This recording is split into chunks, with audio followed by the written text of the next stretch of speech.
13 अक्टूबर 1972 flight 571 Colorado की पहाड़ियों के ऊपर से गुजरती है। इस फ्लाइट में 45 लोग सवार थे और सभी मुसाफिर मौज मस्ती करते हुए जा रहे थे।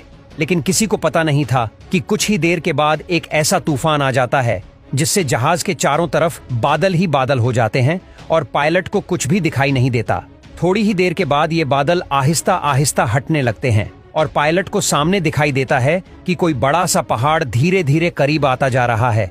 पायलट भरपूर कोशिश करते हैं जहाज को पहाड़ी के ऊपर से निकालने की, लेकिन सभी कोशिशें नाकाम रहती है। जहाज के पीछे का हिस्सा पहाड़ी से टकरा जाता है। ये टकराव काफी भयानक थी। जहाज का पीछे का हिस्सा और एक विंग भी टूट जाता है। जहाज का दूसरा विंग भी टूट जाता है और कहीं और लोगों की जान भी साथ में ले जाता है। अब सिर्फ सेंटर का हिस्सा बचा था, जिसमें जो लोग सवार थे वो मौत के खौफ से चीखें मार रहे थे और उन्हें अपनी जिंदगी कुछ सेकंड की लगने लगी थी। जहाज का तीसरा हिस्सा पहाड़ी के साथ सीधा टकराने के वजह से एक ग्लेशियर में गिर जाता है। कुछ देर तक ये जहाज ग्लेशियर में चलता रहता है और कई फीट नीचे जाकर सीधा टकरा जाता है। इसमें जो लोग बचे थे वो बुरे तरीके से जख्मी हो जाते हैं और कई लोगों की जान चली जाती है।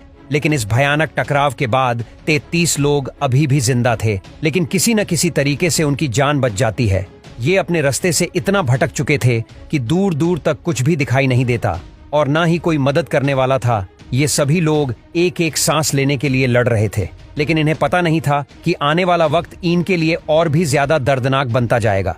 इस हादसे के कुछ घंटे बाद एक जबरदस्त रेस्क्यू ऑपरेशन शुरू किया जाता है इन पैसेंजर को ढूंढने के लिए। रेस्क्यू टीम को इन्हें तलाश करते करते दिन से रात हो गई थी, लेकिन अभी तक इनका कोई भी अता पता नहीं था। सुबह होते ही पता चलता है कि ठंड की वजह से 6 लोग और भी मर चुके हैं।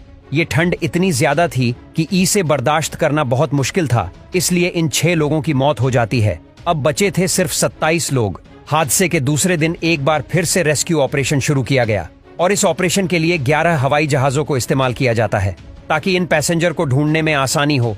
लेकिन यहाँ पर प्रॉब्लम ये थी कि ये जहाज का कलर व्हाइट था और इसी वजह से बर्फीली पहाड़ियों में इसे ढूंढना बहुत मुश्किल था। अफसोस की बात यह थी कि इनके पास कांटेक्ट करने के लिए कुछ भी नहीं था।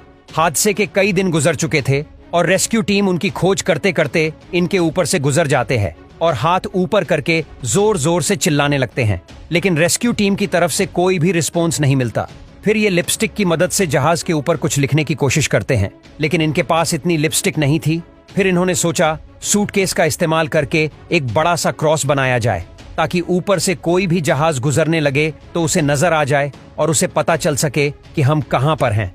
लेकिन ये तरीका भी पूरी तरह से नाकाम रहता है। इस हादसे को 8 दिन गुजर चुके थे और एक और पैसेंजर की भी मौत हो जाती है।